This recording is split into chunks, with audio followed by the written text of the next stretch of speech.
कुछ बोलूं या पहले देखना है? My look.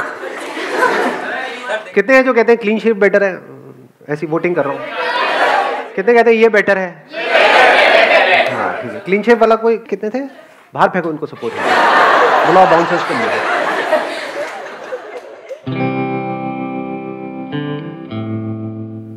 सर एक इंटरव्यू मैंने दिया था और वहीं पे एक मेरे साथ था जो कि बहुत ही स्ट्रेस्ड आउट था और हर दूसरे सेकंड मेरे को बोल रहा था यार अंदर जाके क्या होगा, वो क्या पूछेंगे, मेरे को बड़ा डर लग रहा है, नहीं हुआ तो क्या होगा।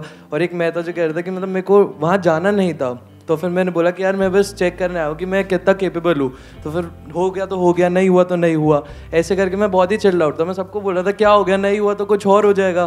तो वो जो मेरे साथ था सर, हम दोनों ने सेम इंटरव्यू दिया, हम सेम क्वालिफिकेशन पे थे, उसके मेरे से ज़्यादा मार्क्स आए हुए थे। वो रिजेक्ट हो गया और मैं सिलेक्ट हो गया राउस राउंड में। तो फिर अंदर जाके यही हुआ कि मैं बहुत ही कॉन्फिडेंटली आंसर कर आया और उसका वो बहुत ही डरा हुआ था। मैं कैसे करूँगा, हर बार पे उसका यही था मेरा नहीं होगा, और फिर उसका नहीं हुआ। बड़ी कमाल की बात बोली। Let's give big hand for him. Please have a seat. देखो, एक बंदा है इंटरव्यू में डरा हुआ है, एक है उसको कोई फर्क ही नहीं पड़ रहा है। तो क्या फर्क है इन दोनों में अगर ध्यान से देखोगे तो? एक है वहां पर उस इंटरव्यू को क्रैक करने के लिए गया है, एक है जो मजे के लिए गया है, मतलब उसको नहीं भी होने से कोई फर्क नहीं पड़ता है। और दूसरा बंदा है वो इस थॉट से ही डर जाता है कि अगर नहीं हुआ तो पता नहीं क्या होगा। अब यहां पे एक बहुत इंटरेस्टिंग, मतलब बड़ा कमाल का एक कॉन्ट्रडिक्शन है कि अगर आप चाहते हो कि आपका हो जाए, जो भी आप चाहते हो, कोई खेल खेल रहे हो और आप जीतना चाहते हो, तो आपके हारने के चांसेस बहुत ज्यादा है। और अगर आप खेल रहे हो खेलने के लिए, तो अब आपको हराने का कोई तरीका ही नहीं है। अगर दोनों की स्किल बराबर है तो कंडीशंस अप्लाई, इसको ध्यान से समझ लेना। अगर बैकग्राउंड में फर्क है तब तो वहां पर ये सब दिमाग लगाने की जरूरत ही नहीं है कि एक बंदा है ग्रेजुएट है, एक नहीं है। तो ग्रेजुएट का हो गया क्योंकि वहां पर लिखा हुआ था कि भाई ग्रेजुएट्स के लिए है, तो दूसरे को बाहर कर दिया। तो अब इसकी हम बात नहीं कर रहे हैं, हम कह रहे हैं एक ही कॉलेज से दो बच्चे निकल करके आए हैं और एक डर रहा है एक नहीं डर रहा है। तो डर का कॉज क्या है उसको हम फाइंड आउट करने की कोशिश कर रहे हैं।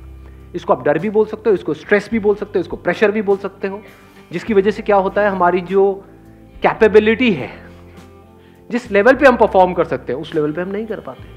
क्योंकि जितना आप उस सक्सेस के बारे में सोचोगे कि मेरा ये जॉब इंटरव्यू क्रैक होगा होगा होगा होगा होगा, उतना ही आपके अंदर डर भी पैदा हो जाएगा, वो ना होने का डर। देख रहे हो ना दोनों में क्या फर्क था? एक में था कि मेरे को जॉब मिल जाए, अदर डिजायर कुड बी कितना मजा आएगा, इंटरव्यू के लिए जा रहा हूं, पहली बार जा रहा हूं, देखता हूं क्या होगा वहां पर। मतलब you are acting out of curiosity, एक बच्चे की तरह। ठीक है, हो गया नहीं हुआ कोई बात नहीं, क्या फर्क पड़ता है, यहां नहीं हुआ तो ये थोड़ी कि लाइफ खत्म हो जाएगी, या हो भी गया तो ये मतलब थोड़ी है कि जिंदगी भर यहीं पे रहने वाला हूं, हो सकता है वैसे ही निकाल दें 4 दिन बाद, तो ये भी तो हो जाता है, नहीं होता है। तो कहने का मतलब है कि ये नहीं कि ये हो रहा है वो हो रहा है, मतलब you are excited about the process. एक तरफ से you are excited only about the outcome, job मिल गई तो मजा आ जाएगा, नहीं तो बुरा हाल हो जाएगा। तो आप एक भिखमंगों की तरह जियोगे। क्यों? क्योंकि डरे ही रहोगे ना। जॉब मिल भी गई ऐसे बंदे को, क्या वो डर डर के काम नहीं करेगा क्योंकि मुझे यहां से निकाल दिया तो मैं बर्बाद हो जाऊंगा? क्या बर्बाद हो जाऊंगा? और तब अगर उसको ऊपर वाले बंदे आकर के कहेंगे, कठपुतली की तरह नचाएंगे कि तेरे को सारे गलत काम करने दुनिया जहान के, करेगा या नहीं करेगा? तो उसकी अपनी लाइफ बची कहां है? वो तो पपेट बन गया है, किसी और के हाथ में उसकी डोर है, वो नचा रहा है उसको। फॉर एग्जाम्पल कोई बंदा है, उसकी सोच है कि मुझे तो एक टॉप स्टार बनना है, कि मतलब बॉलीवुड में डेली, मतलब बॉम्बे अगर आप लोगों को पता हो तो, कि डेली हजारों लोग ट्रेन से उतरते हैं हीरो बनने के लिए, एक्टर बनने के लिए नहीं, हीरो बनने के लिए। सबको हीरो बनना है। तो क्या होता है उन लोगों का हाल? अच्छा होता है बुरा होता है? क्या कभी उनको हमने देखा जा करके प्रैक्टिकली उन लोगों की लाइफ को ऑब्जर्व किया है कि क्या क्या हालत होती है? मैंने धक्के खाए हैं इसलिए मुझे पता है अंदर की कहानी क्या है।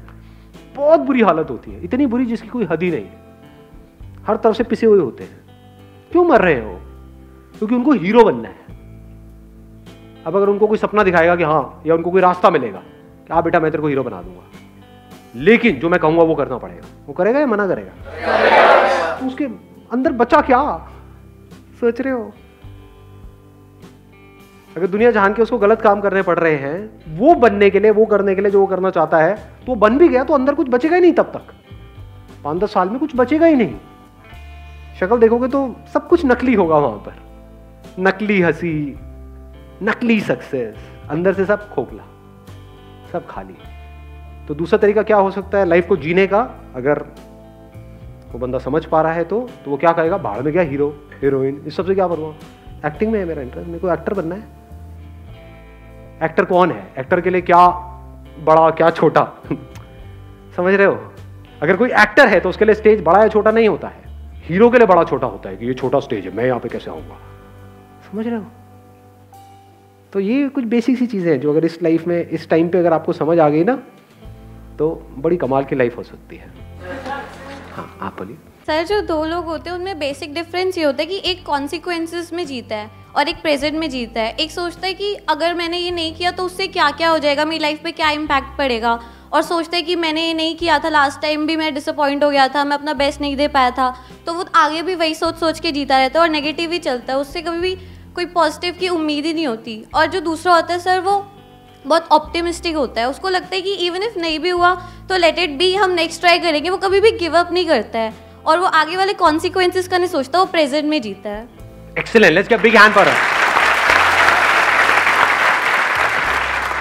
अब आपसे सिंपल सा क्वेश्चन है, प्रेजेंट में कैसे जीते हैं? प्रेजेंट में जीने का मतलब और ना जीने का मतलब पहले क्लियर करते हैं।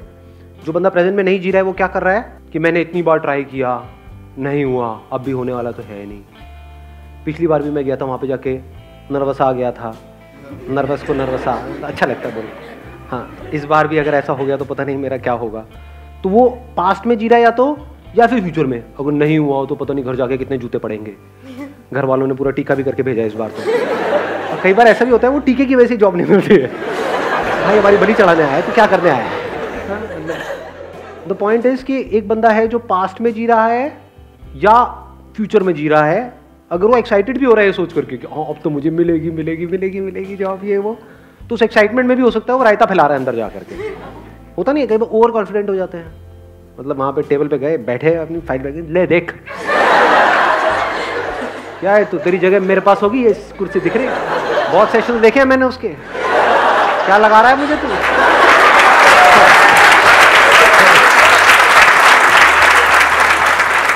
ऐसे बंदों को मार पीट के बाहर फेंकते हैं, मतलब प्यार बोलेंगे नहीं, मार फेंक दिया जाएगा ऐसे बंदों। तो कहने का मतलब ओवर कॉन्फिडेंस भी प्रॉब्लम है, अंडर कॉन्फिडेंस भी प्रॉब्लम है। अब ऐसा क्यों होता है ध्यान से समझना। अगर आप कोई काम कर रहे हो और अपने अंदर ही अंदर कुछ और बोल रहे हो जो उस काम से रिलेटेड नहीं है, तो आप उस काम को ढंग से कर पाओगे, या अगर वो काम कर रहे हो उसी से रिलेटेड बोल रहे हो तो उस काम को ढंग से कर पाओगे।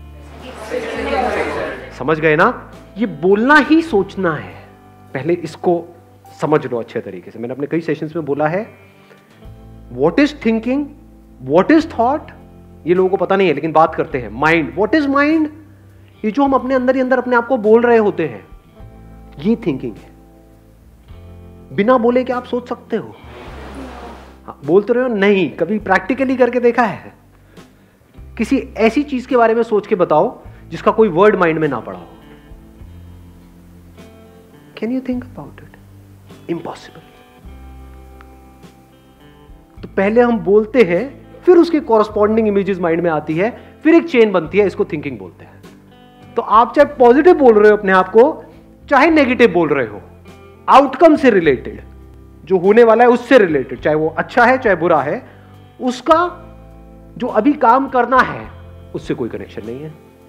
आउटकम मतलब क्या, कि जॉब मिलनी है नहीं मिलनी है वो तो कुछ दिनों बाद डिसाइड होगा, बाद में डिसाइड होगा, कहीं और डिसाइड होगा, आपका कोई कंट्रोल है ही नहीं उसके ऊपर। आपका काम क्या है, अगर आप सिर्फ जॉब इंटरव्यू के बारे में ही उस टाइम बोल रहे हो, ये भी नहीं कि हम बोंदुओं की तरह बैठे कुछ भी नहीं बोल रहे हैं या कुछ भी नहीं सोच रहे हैं।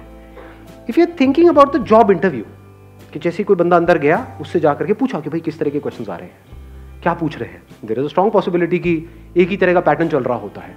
तो आपने उसको सुना, समझा और अपनी प्रिपरेशन करी, अपना प्लान बनाया, उसमें कोई दिक्कत नहीं है। Because that plan, that preparation, that thinking about the interview is important. If you are speaking about जो होने वाला है बाद में कभी, उसके बारे में आप सोच रहे हो, या जो भी काम है उसके अलावा किसी भी चीज के बारे में आप बोल रहे हो, किसी भी चीज के बारे में, अपने माँ बाप के बारे में, घर में ये हुआ, वो होने वाला है, ये होगा, वो होगा, मिल गया तो ये होगा, पार्टी होगी, नहीं मिला तो, ये सब अगर आप बोल रहे हो तो आप उस मोमेंट में नहीं हो। बट अगर आप बोल रहे हो उसी से रिलेटेड जो आप काम कर रहे हो, जैसे अगर खेल रहे हो फील्ड में, तो अगर उस खेल से रिलेटेड आप बोल रहे हो अपने आप को कि बंदा सामने से आ रहा है, मान लो फुटबॉल खेल रहे हो कि ये आएगा, आ करके मुझे टांग मारने वाला है, मैं गिरने वाला हूं, क्यों ना मैं ऐसा करूं, यहीं पे रुक जाऊं, इसको लगेगा मैं निकलने वाला, ये करके मैं यहां से निकल जाऊं। ये सब हो रहा है, यही थिंकिंग है, बड़ी तेजी से हो रहा होता है ये काम पूरा का पूरा। तो अगर आप उस गेम से रिलेटेड अपने आप को बोल रहे हो, सोच रहे हो, उसमें कोई प्रॉब्लम है? कोई प्रॉब्लम नहीं। That means you are there in the present moment. But अगर उस टाइम पे देखना ये है कि सामने वाला ओपोनेंट कैसा है, उसकी स्ट्रेंथ्स क्या है, उसकी वीकनेसेस क्या है, मैं कहां से जाऊं, कैसे जाऊं, ये सोचने की बजाय अगर आप सोच रहे हो, आपकी नजर पड़ी वहां पे ट्रॉफी पे और उसके बारे में सोच रहे हो, इमेजिन कर रहे हो कि वो ट्रॉफी मेरे हाथ में होगी और फिर पूरी कंट्री सेलिब्रेट करेगी, ये होगा वो होगा, I will create history, then आप फ्यूचर में हो, आप उस मोमेंट में हो ही नहीं, अब आप हार जाओगे। आपकी सक्सेस जो है जिस भी फील्ड में आप जा रहे हो उसका कनेक्शन है कि आप अपनी 100% कैपेबिलिटी पे परफॉर्म कर सकते हो या नहीं कर सकते। इसको ध्यान से समझ लेना। कुछ और एक और लेयर निकल करके आई है, मतलब आपकी कैपेबिलिटी ये है, यहां पर है, किसी और की कैपेबिलिटी ये है, आप उससे हार जाओ कोई प्रॉब्लम नहीं है। पॉइंट ये है कि क्या आपने अपना 100% दिया। अगर आपने अपना 100% दिया और आप उस बंदे से हार भी गए, तब भी आप जीत गए, क्योंकि आपको 100% देना आ गया लाइफ में।